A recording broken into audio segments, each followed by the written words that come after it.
Hello student, कैसे हैं आप सब। उम्मीद करता हूं आप सब अच्छे होंगे, मस्त होंगे, बेहतर होंगे, आपकी पढ़ाई बेहतर चल रही होगी। और चलिए बोर्ड एग्जाम के लिए फटाफट आप लोग तैयारी कर ही रहे हैं, तो चलिए अव्यक्त और माध्यम के फटाफट क्वेश्चन देख लेते हैं। पहला क्वेश्चन है, जनसंचार माध्यम की प्रमुख विशेषताएं लिखिए, है ना। जनसंचार माध्यम की कोई मतलब दो विशेषताएं आप लोग बता दो। देखो, जनसंचार का मतलब क्या होता है, भावनाओं को एक व्यक्ति से दूसरे व्यक्ति तक पहुंचाना। जैसे मान लीजिए कोई व्यक्ति दिल्ली से अपना जो भावना है, यानी विचार है, आपके तक पहुंचाना चाहता है, तो टेलीविजन के माध्यम से आसानी से पहुंचा सकता है।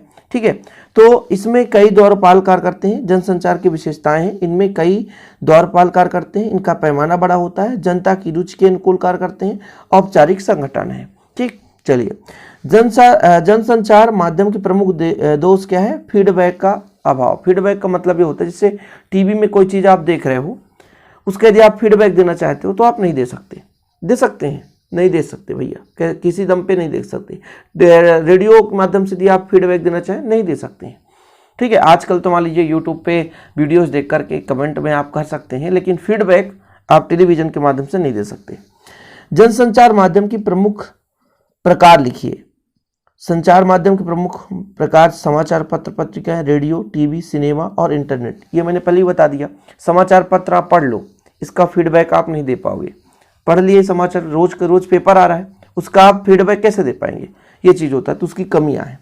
जनसंचार माध्यम, जैसे मान लीजिए दुनिया का कहीं भी घटना है, आपके घर तक पहुंच जाता है पेपर के माध्यम से। ठीक है, पेपर में सभी जगह कलेक्शन किया जाता है, महत्वपूर्ण घटनाएं, अंतर्राष्ट्रीय हो या राष्ट्रीय हो, सभी घटनाओं को कलेक्ट करके पेपर के माध्यम से आप तक न्यूज पहुंचाया जाता है। प्रिंट माध्यम क्या है। छपाई वाले संचार माध्यम जैसे समाचार पत्र पत्रिकाएं, ये प्रिंट माध्यम है, यानी प्रिंटर के माध्यम से। जैसे चलचित्र टीवी में आप देखते हैं, है ना, टेलीविजन में देखते हैं कि नहीं, मोबाइल में देखते हैं, तो वो चलचित्र है, चलता हुआ चित्र नजर आता है। लेकिन ये प्रिंटेड चित्र आपको एक अखबार पत्र पर ही मिलता है। प्रिंट माध्यम की विशेषताएं, सर्वाधिक महत्वपूर्ण तथा विस्तृत माध्यम, इसमें स्थायित्व होता है, भाषा अनुशासित तथा शुद्ध होता है। अगला, प्रिंट माध्यम की प्रमुख सीमाएं, प्रेस सेवा संबंधी अधिनियम, शिष्टाचार तथा सदाचार के हित में प्रेस को प्रभावित करने वाले अधिनियम। कहने का मतलब इनके अंतर्गत ये कार्य करते हैं। ऐसा नहीं है कि प्रेस सेवा संबंधी नियम या अधिनियम के विरुद्ध कार्य करने लग जाएं। जो अधिनियम है, कितना के आधार पर आपको कार्य करना है, वही करना है। डेडलाइन किसे कहते हैं। कोई भी समाचार पत्र जिस अवधि के बाद छापता है, वह अवधि किसी समाचार की डेडलाइन होती है। प्रायः समाचार पत्र 24 घंटे बाद ही छपते हैं, अतः यह अवधि डेडलाइन होती है।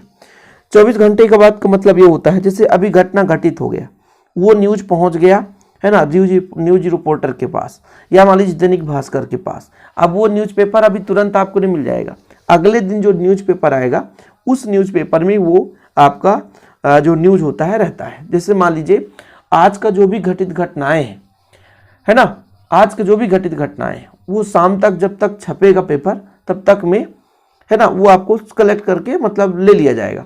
अब बाद में रात को घटना घटित हो रही, पेपर छप चुका है, और वो पेपर कब मिलेगा, अगले दिन ही मिलेगा। आज सुबह 6 बजे घटना घटित हो गई, 10 बजे, तो हमें कल जाकर के वो न्यूज़पेपर मिलता है। नाइट में वो न्यूज़पेपर छपता है, दिन में भी छप जाता है, तो वो जो न्यूज़पेपर है बच्चों, एक दिन बाद मिलता है, ये चीज होता है। इसलिए 24 घंटे को समय दिया गया है, जिसे डेडलाइन कहा जाता है। अगला प्रश्न देखो, रेडियो की प्रमुख विशेषताएं लिखिए। कहीं भी सुना जा सकता है और सभी को लाभ मिलता है। रेडियो की प्रमुख विशेषताएं, कहीं भी आप ले जाओ रेडियो को उठा करके, सिग्नल पकड़ाओ, रेडियो चालू हो जाता है। रेडियो के प्रमुख दोष एवं सीमाएं, समाचार की प्रस्तुत संक्षेप में होती है। रेडियो के जो प्रमुख दोष है, सूक्ष्म रूप में समाचार को समझाया जाता है, लेकिन वहीं पे यदि बात किया जाए टेलीविजन में, तो विस्तृत रूप से वर्णन किया जाता है। समाचार पत्र आप देखो, विस्तृत रूप से वर्णन रहता है उसमें। उल्टा पिरामिड शैली क्या है।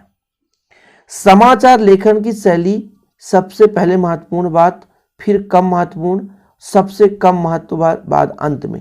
मतलब उल्टा पिरामिड का मतलब ये होता है कि जैसे भी आप न्यूज़पेपर मान लीजिए न्यूज दर्शा रहे हैं, तो सबसे जो मेन पॉइंट होता है उसको पहले रखा जाता है, उससे कम महत्वपूर्ण है उसके बाद में, और जो बिल्कुल कम महत्वपूर्ण है बाद में, सबसे लास्ट में, यानी शीर्षक, मुखड़ा और फिर निकाय।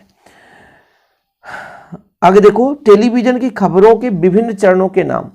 Flash, breaking news, dry anchor, phone in live, ये इनके चरण है। फ्लैश या ब्रेकिंग न्यूज क्या है? ऐसी बड़ी खबरें जो कम से कम शब्दों में दर्शकों तक पहुंचाई जाती है। जैसे भारत 66 रन से जीता, ठीक है, भारत ने ओलंपिक में 8 सिल्वर मेडल प्राप्त किया, ठीक है, ये शॉर्ट न्यूज है। ठीक, मान लीजिए किसी भी राज्य में कि इस पार्टी का मुख्यमंत्री बना, सही है कि नहीं, या कि इस पार्टी ने इतने सीट से मतलब बहुमत हासिल की, ये चीज हो सकता है। तो ये आपका क्या कहलाता है? ब्रेकिंग न्यूज कहलाता है। एंकर बाइट क्या लिखिए? बाइट का अर्थ है कथन। जब संकट सूचना के साथ साथ प्रत्यक्षदर्शी या संबंधित व्यक्ति की कथन या बातचीत भी दिखाता है तो उसे एंकर बाइट कहते हैं। क्या बोला गया? कथन, जब संकट सूचना के साथ साथ प्रत्यक्षदर्शी या संबंधित व्यक्ति का कथन या बातचीत भी दिखाया जाता है। जैसे नहीं बोलते हैं कि इस व्यक्ति ने, जैसे कोई भी न्यूज है, इस व्यक्ति ने यहां पर ये बोला, तो उन्होंने सफाई क्या दिया, तो बोले भैया उनको भी आप लोग लाइन में लो। सबसे ज्यादा न्यूज चैनल में होता है, आप लोग देखोगे ऐसे ही होता है कि आखिरकार इसका घटना ये हुआ तो उनका बयान क्या था, तो बयान था, उनका भी वीडियो चला दिया जाता है। ये चीज होता है एंकर बाइट। लाइव के बारे में लिखिए। लाइव मतलब प्रत्यक्ष रूप से जो घटना घटित हो रही है उसका सीधा प्रसारण लाइव कहलाता है। जनसंचार के टीवी माध्यम में लाइव का अर्थ होता है किसी खबर या घटना स्थल का सीधा प्रसारण, मतलब जो घटित हो रहा है उसको सीधा प्रसारित कर दो। ठीक है, अगला, रेडियो और टीवी की भाषा में कौन कौन सी सावधानी रखनी चाहिए? कौन सी सावधानी होनी चाहिए बताओ? रेडियो और टेलीविजन की भाषा में कौन कौन सी सावधानी होनी चाहिए? कर्तवाच का प्रयोग करना चाहिए, भाषा सरल होना चाहिए, अनावश्यक विस्तार नहीं देना चाहिए, मतलब जो काम करनी है उसे भी आप मत लिखो। ओके। इंटरनेट की प्रमुख विशेषताएं, मनोरंजन भी हो रहा है, सूचना भी मिलता है, ज्ञान भी मिलता है, संवाद का माध्यम भी है इंटरनेट। आजकल लोग लाइव बातचीत करते हैं, इंस्टाग्राम फेसबुक में लाइव आकर के आपसे जुड़ते हैं, है ना। कुछ लोगों को कई मीटिंग के थ्रू, मान लीजिए जैसे बहुत सारे ऐसे वेबसाइट हैं जहां से लाइव हम 2-4 लोगों को जोड़ सकते हैं, 50 लोगों 100 लोगों को, जैसे जूम मीटिंग, लाइव इंटरेक्ट, सभी से लाइव बात करने के लिए जूम मीटिंग किया जाता है, इस तरीके से बच्चा। ठीक है। इंटरनेट की प्रमुख विशेषताएं लिखिए। मनोरंजन, सूचना, ज्ञान और संवाद का माध्यम, ये इंटरनेट का प्रमुख विशेषताएं हैं। इंटरनेट की प्रमुख सीमाएं अथवा दोष लिखिए। क्षेत्र सीमित, अशिक्षित धर्म के लिए अनुपयोगी। भाई देखो, कारण ये है कि जैसे अशिक्षित लोग हैं तो वो इंटरनेट का उपयोग नहीं समझ पाते हैं, इंटरनेट के महत्व को नहीं समझ पाते हैं, ना उसको चला पाते हैं, ये चीज होता है। जैसे मोबाइल कोई चलाना चाहे तो वो शिक्षित हो ना, तभी तो मोबाइल चलाएगा। एक अच्छे लेखक के लिए ध्यान देने योग्य कौन सी बातें हैं? जब लेखक कोई मान लीजिए समाचार ही लिखता है तो किन बातों को ध्यान में रखता है? तथ्यों की शुद्धता, मतलब जो भी लिखे वो शुद्ध रूप से हो, वस्तुपरकता, निष्पक्षता, संतुलन। निष्पक्षता मतलब ऐसा नहीं कि 2 पार्टी है, 2 पक्ष है, उसमें से एक पक्ष को ज्यादा प्राथमिकता दे दिया गया और दूसरा पक्ष बेचारा क्या हो गया, बेकार हो गया, तो ऐसे में गलत हो जाता है। तो एक निष्पक्षता होना चाहिए, निष्पक्ष व्यवहार होना चाहिए, किसी के साथ ऐसा ना हो कि केवल एक ही पर फोकस करे। पत्रकारीय लेखन क्या है बच्चों? पत्रकार अपने पाठकों और श्रोताओं तक सूचना पहुंचाने के लिए जिन लेखन के माध्यम को प्रयोग करते हैं उन्हें पत्रकारीय लेखन कहते हैं। पत्रकार लिखने वाले अपने पाठक, मतलब जो हम लिख रहे हैं उसको पढ़ने वाला व्यक्ति, उसे पाठक बोलेंगे। श्रोताओं, जो सुनेगा, वहां तक हम सूचना पहुंचाते हैं, तो जिन लेखन का प्रयोग करेंगे, जिसके माध्यम से हम लेखन का प्रयोग करते हैं, उसे हम पत्रकारीय लेखन कहते हैं। देखो अगला, पत्रकारीय लेखन भाषा कैसी होनी चाहिए? बिल्कुल सरल होना चाहिए, सहज होना चाहिए, ताकि कोई भी व्यक्ति पढ़े उसे आसानी से समझ में आ सके। ऐसा भाषा का प्रयोग ना करे जिससे वो कठिन का अनुभव करे, कठिनाई उसे जाए। तो बिल्कुल पत्रकारीय लेखन में भाषा बहुत ही सरल और सहज होना चाहिए, ताकि किसी भी व्यक्ति को, किसी भी पाठक को वो भाषा आसानी से समझ में आ जाए। चलिए अगला देखिए बच्चों, समाचार लेखन के 6 प्रकार कौन कौन से हैं? समाचार लेखन के 6 प्रकार जो निम्न है: क्या, किसके, कहां, कब और कैसे। ठीक है, ये उनके प्रकार हैं।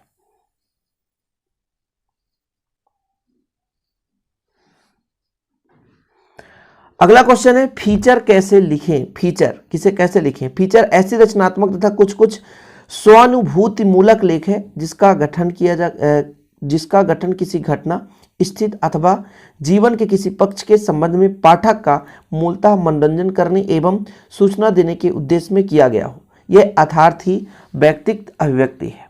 फीचर कैसे लिखें। फीचर का मतलब क्या है, एक किसी भी चीज़ के बारे में आप लिख रहे हो, रचना कर रहे हो, तो वो जो रचना है या जिसके बारे में आप लिख रहे हो कहीं ना कहीं किसी घटना पर आधारित हो और इस प्रकार से हो कि यदि उसको कोई पढ़े तो उससे कुछ ना कुछ उद्देश्य भी मिले, उससे कुछ ना कुछ सूचना भी मिले, उससे कुछ ना कुछ ज्ञान भी हो, उससे उस व्यक्ति को कहीं ना कहीं थोड़ा बहुत आनंद भी मिले। ये सब चीज़ उस पर आधारित होना चाहिए, ये फीचर का रूप है। विशेष रिपोर्ट कैसे लिखे, किसी खास विषय पर रिपोर्ट लिखना ही विशेष रिपोर्ट कहलाता है। संपादकीय लेखन क्या है, विषय विशेषज्ञ महत्वपूर्ण विषय पर लेखन। संपादकीय लेखन मतलब महत्वपूर्ण विषय पर लिखना, है ना। और विशेष रिपोर्ट वही है बच्चों, खास रिपोर्ट मतलब किसी खास घटना पर रिपोर्ट करना या लिखना, वो विशेष रिपोर्ट कहलाता है। ठीक, इसके बाद आप लोग और एक आध क्वेश्चन देख सकते हैं यहाँ पर। चलिए, संपादक के नाम पत्र क्या है समझाइए। संपादक के नाम पत्र में किसी समस्या, खबर या विचारधारा पर पाठक अपनी राय लिखता है। एक सफल साक्षात्कारकर्ता के कौन कौन से गुण होते हैं। स्पष्टवादिता, आत्मविश्वास, पूर्ण जवाब, नकारात्मक से बचे। मतलब स्पष्ट रूप से बोले, आत्मविश्वास पूर्ण जवाब मतलब किसी भी तथ्य को लेकर आत्मविश्वास हो और उसको अच्छे तरीके से उसका उत्तर दे सके, नकारात्मक चीज़ों से बचे हो। ये इनकी विशेषताएं हैं। विशेष लेखन क्या है, समान लेखन से हटकर किसी विशेष विषय पर लिखा जाता है, उसे हम विशेष लेखन कहते हैं। ठीक है। बीट का अर्थ क्या है, लेखन और रिपोर्टिंग का विशेष क्षेत्र जैसे खेल, जबकि किसी घटना या विषय पर विशेष रिपोर्टिंग जो तथ्य पर आधारित होती है विशेषीकृत रिपोर्टिंग कहलाती है। बीट का अर्थ क्या है, लेखक और रिपोर्टों का एक विशेष क्षेत्र, जैसे खेल किसी घटना या विषय का विशेष रिपोर्टिंग, इन तथ्यों पर आधारित जब रिपोर्टिंग किया जाता है उसे विशेषीकृत रिपोर्टिंग कहते हैं। ठीक, यहाँ तक ही आप पढ़ो 32 नंबर तक। इसके बाद जरूरी नहीं है। विशेष लेखन के लिए क्षेत्र है खेल, सिनेमा। विशेष लेखन की सूचनाओं में क्षेत्र कौन से आते हैं, तो भाई विशेष लेखन सूचनाओं के क्षेत्र हैं जो विविध विषयों पर आधारित है।